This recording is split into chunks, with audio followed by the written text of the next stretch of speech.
Gloom Haven is a fantasy-themed campaign-based tactical skirmish game. It's cooperative and campaign-driven for 1 to 6 players working their way through a branching adventure, mixing tactical skirmishing with RPG-like combat. And it's not a Games Workshop game. And yes, the quality of the minis really are questionable. But this isn't my game, it's my buddy's Dan game, and it's my job to make sure they look as good as possible so we can dive right in and get adventuring. So let's go.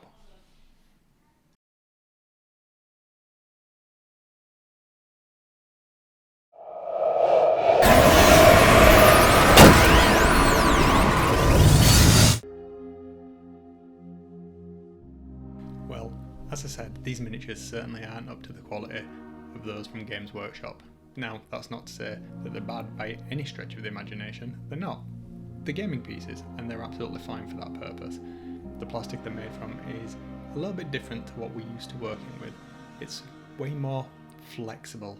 So after a quick dip in the sink to get rid of the mould release off of there and cleaning up a few of the mould lines, pretty much ready to start getting on with painting these guys. Now, what to do?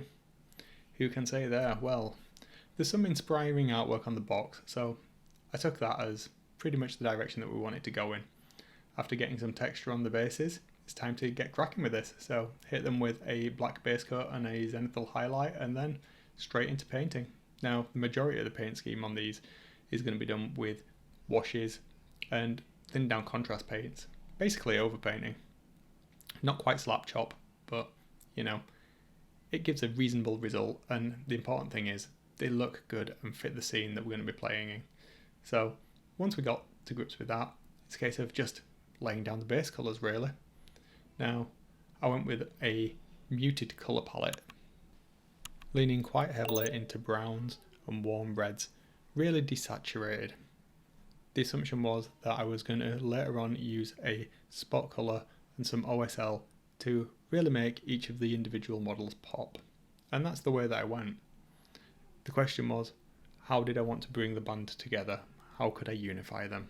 And of course, OSL seemed like the way that I'd go personally. It's one of my favourite techniques.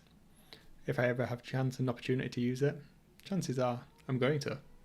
So I whipped out the airbrush, mixed up my favourite triumvirate of colours, white, yellow and green, and got to work with my trusty Infinity airbrush. Now, the first thing I did was obviously lay down a little bit of white just to establish the base of where that glow is going to be. Makes the colour really, really pop. Next up, did the usual as well. Hit it with some yellow. Now, I tend to underpaint with yellow and then put the green on top. It does make the green a little bit more vibrant later on. Yeah, there's a couple of extra steps added here, but I do think it's worth it to get the added effect. It really does sell the OSL. And I come back in with a little bit of white on the brush and I just re-establish those hot spots between each one of the layers, helping again just to make the brighter parts brighter and the darker parts darker. That's what really sells the glow. The misconception that you can just use a bright paint and you get the glowing effect, not really accurate. Anyway, once that was done and the base was painted, let's see what we've got. Hopefully Dan's going to be happy with these. They came out much better than I thought they were going to do considering the quality of the casting of the minis, and certainly the group has pulled together really well. Now, all that's left to be done is to get them on the gaming table, and hopefully we can have some fun with them. Have you played Gloom Haven? Let me know in the comments.